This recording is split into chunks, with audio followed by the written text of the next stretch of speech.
cepet. Iya iya iya.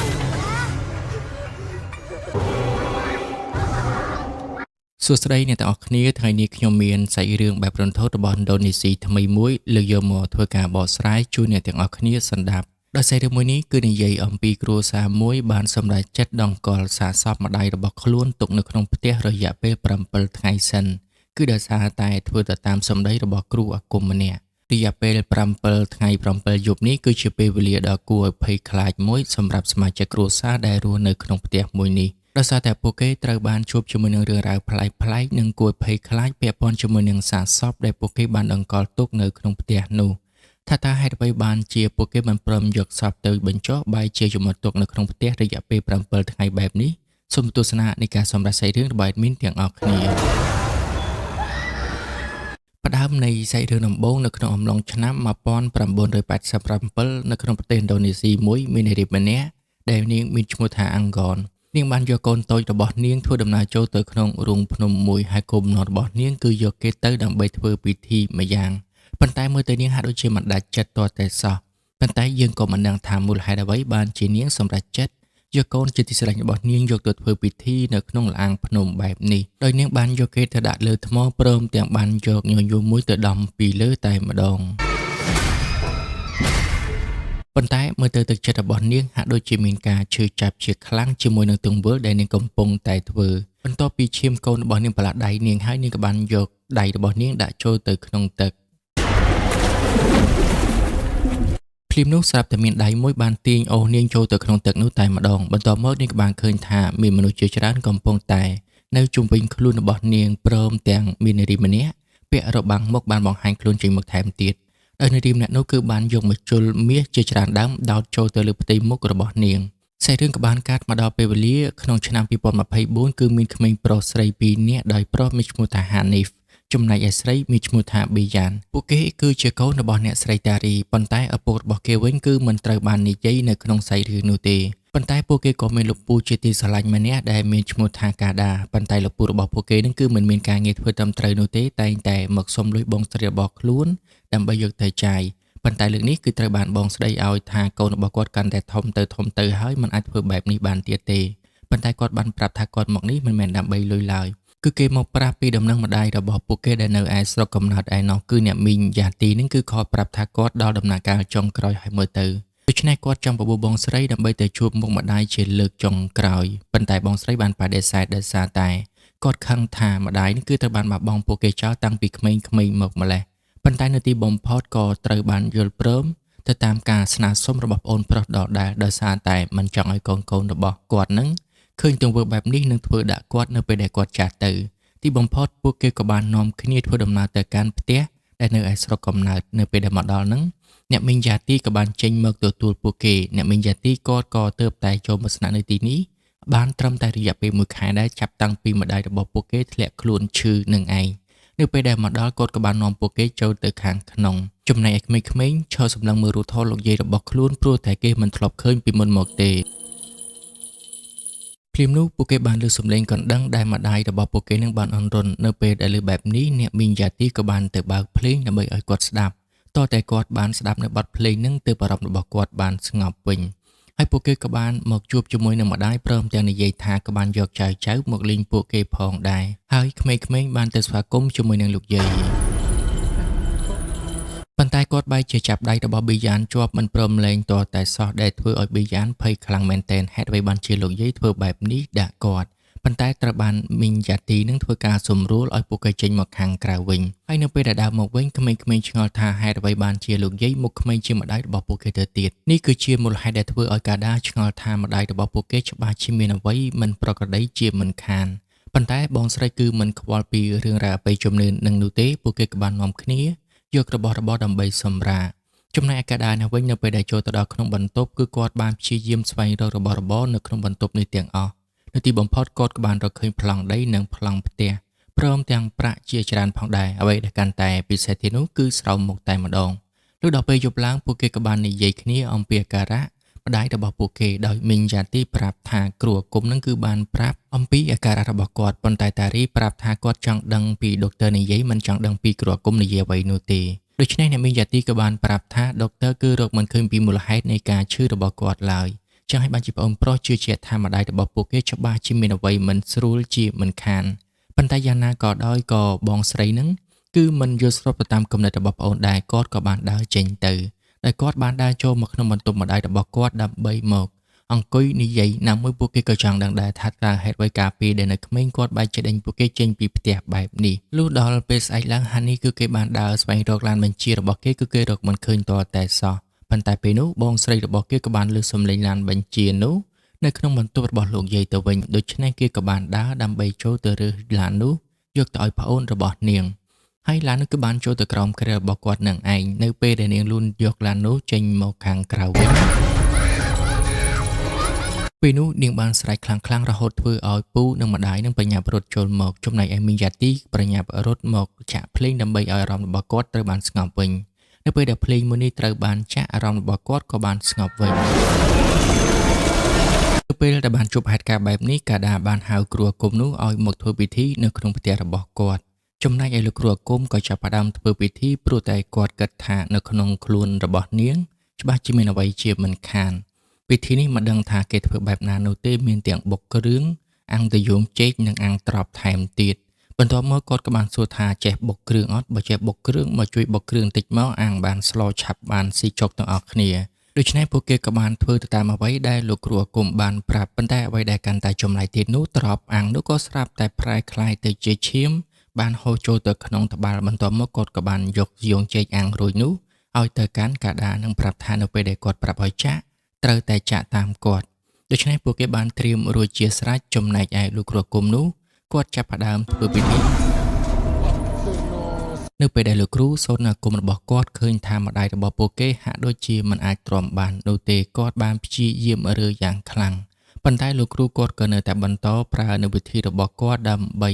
យកនៅអំពើដែលនៅក្នុងខ្លួនរបស់គាត់ចេញពេលនោះគាត់ក៏បានធ្វើការសូត្រដើម្បីដកនៅម្ជុលមាសចេញពីលើមុខរបស់គាត់តែម្ដងហើយគាត់បានប្រាប់ឲ្យកាដាឆាប់ចាក់ទៅលើសយងចេកអាំងនឹងទៅស្របពេលដែលគាត់ក៏បន្តនៅពិធី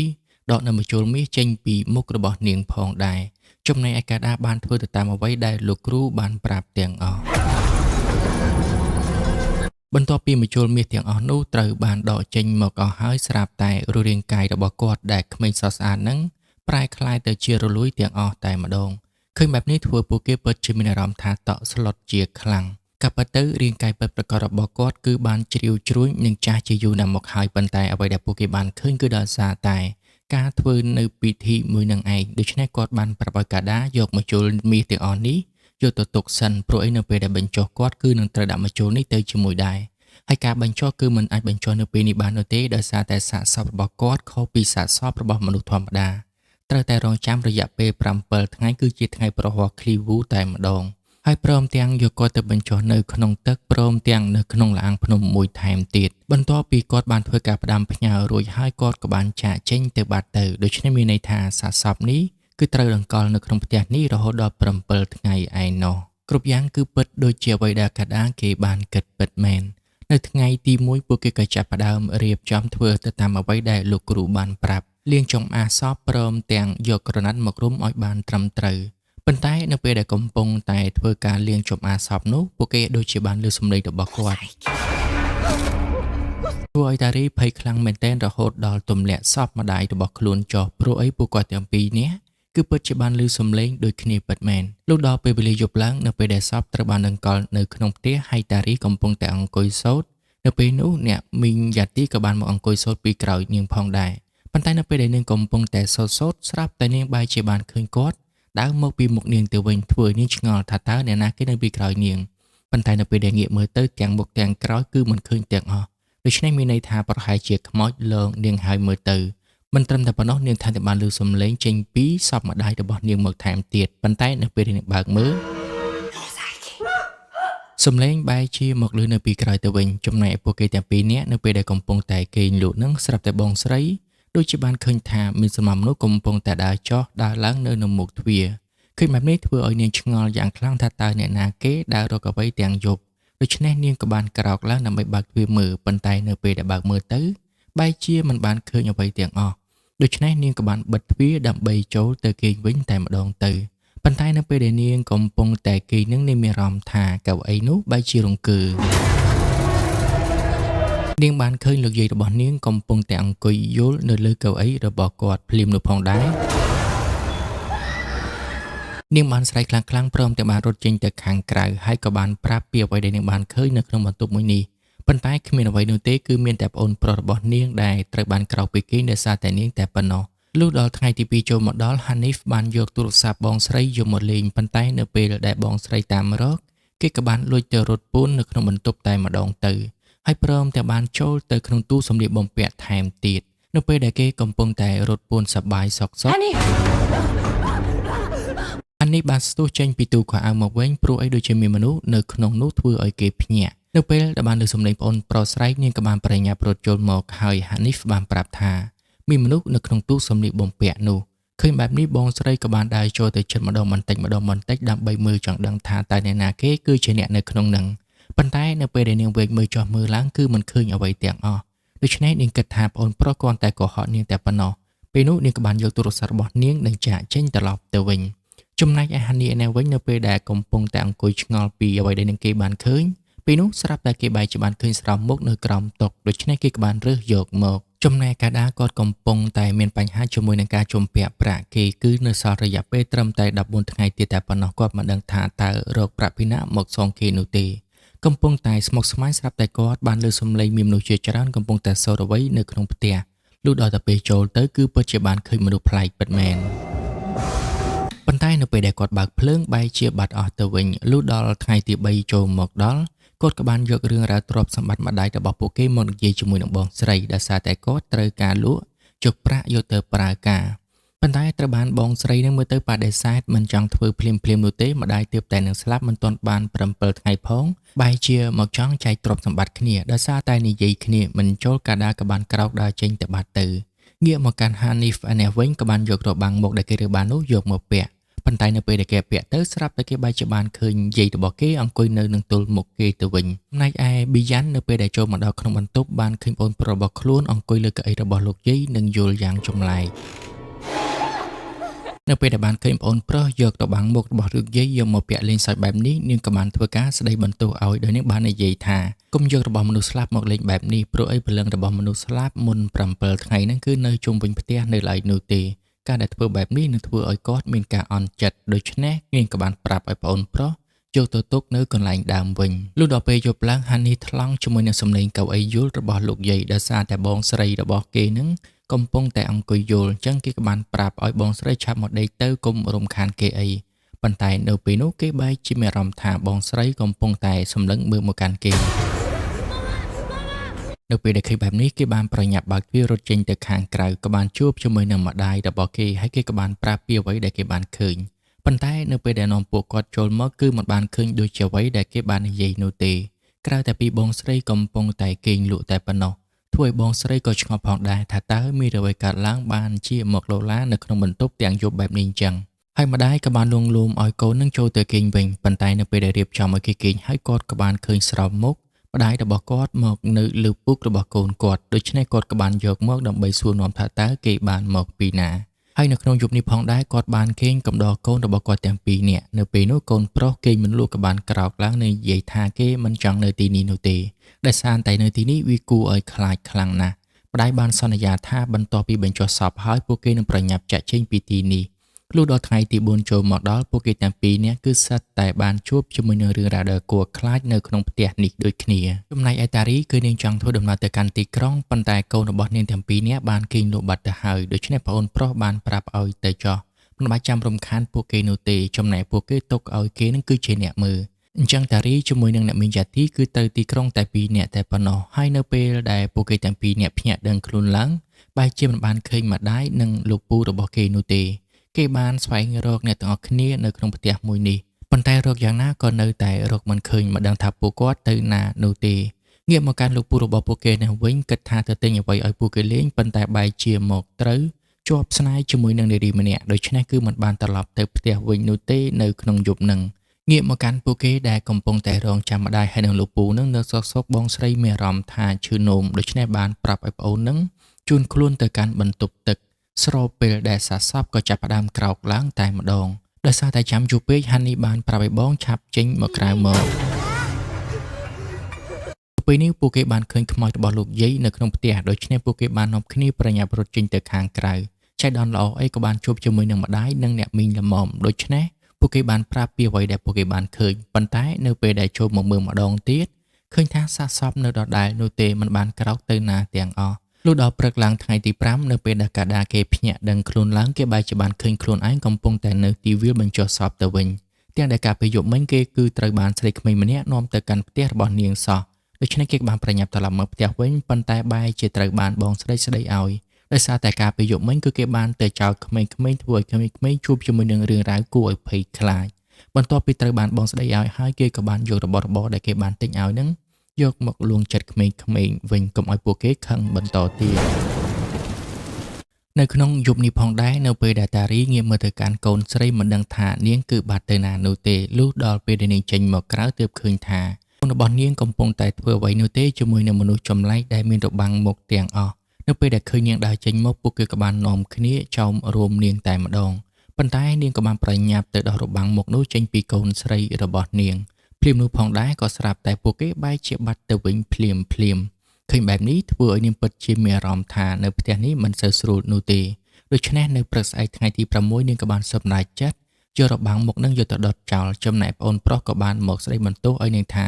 ហេតុអ្វីបានជាមានគំនិតចង់យកសាកសពរបស់ម្ដាយពួកគេយកទៅកប់ទាំងដែលមិនទាន់គ្រប់7ថ្ងៃបែបនេះប៉ុន្តែនាងបាននិយាយថាគឺដោយសារតែសាកសពនឹងឯងបានជាមានរឿងរ៉ាវចម្លែកបានកើតឡើងអញ្ចឹងនាងមិនទុកដោះដល់7ថ្ងៃនោះទេ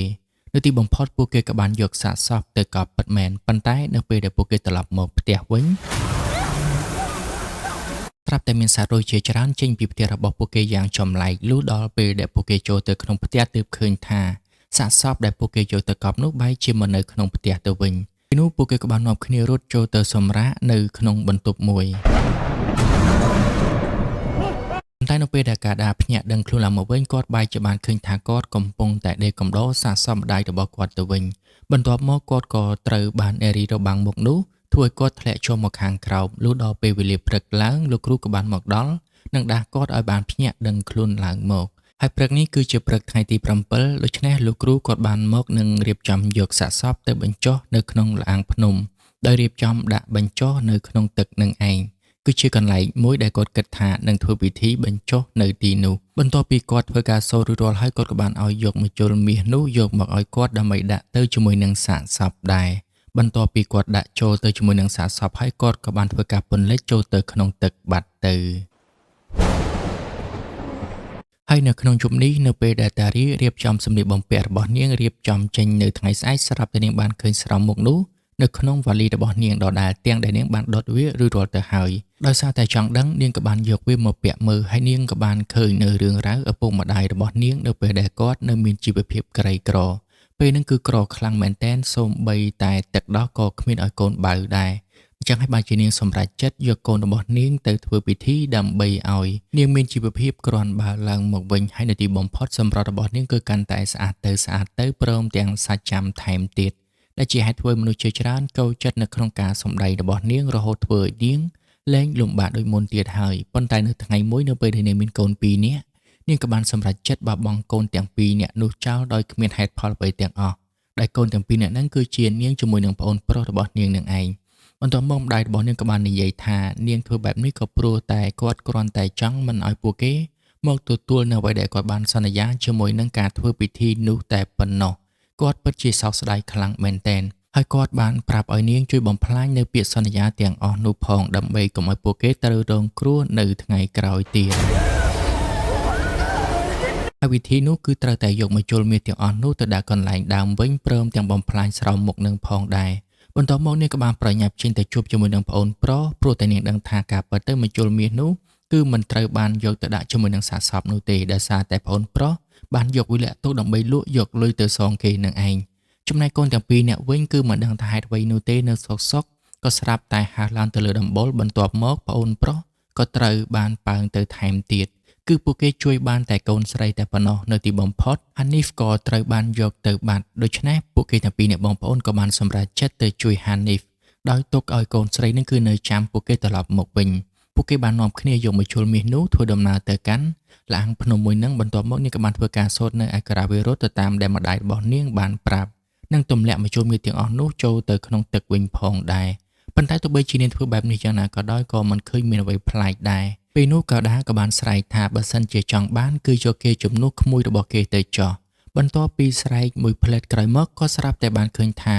Hanif បែរជាត្រូវបានអណ្ដែតចេញមកខាងលើវិញឃើញបែបនេះពួកគេក៏បាននាំគ្នាប្រញាប់ចុះទៅជួយស្រង់ Hanif ឡើងមកខាងលើវិញហើយសំណាងល្អដែល Hanif គឺមិនទាន់ស្លាប់បាត់បង់ជីវិតនោះទេ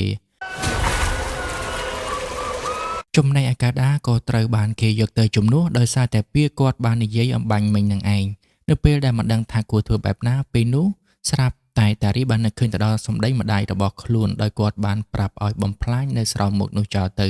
នៅពេលដែលនាងបំផ្លាញស្រោមមុខនោះចោលស្រោមមុខដែលពួកគេបានពាក់ក៏ត្រូវបានបែកដូចគ្នាដែរហើយនារីទាំងអស់នោះក៏បានបាត់ខ្លួនចូលទៅក្នុងទឹកវិញប៉ុន្តែយ៉ាងណាកាដាក៏នៅតែមិនអាចរួចខ្លួនត្រូវបានគេយកទៅជាមួយដែរទោះបីជាបងរបស់គាត់ព្យាយាមចូលទៅជួយយ៉ាងណាក៏ដោយក៏មិនអាចរកគេឃើញជាដាច់ខាតនៅទីបំផុតពួកគេក៏បានសម្រេចចិត្តចាកចេញពីទីនេះព្រោះឯម្ដាយរបស់នាងបានផ្ដាំថាបន្ទាប់ពីបំផ្លាញរួចហើយគឺត្រូវតែចាកចេញពីទីនេះឲ្យឆ្ងាយហើយយប់ថ្ងៃទី100នឹងផ្ទះមួយនេះក៏ត្រូវបានទុកចោលប៉ុន្តែយើងបានឃើញថានារីទាំងអស់នោះដូចជានៅតែមានវត្តមាននៅទីនេះនៅឡើយ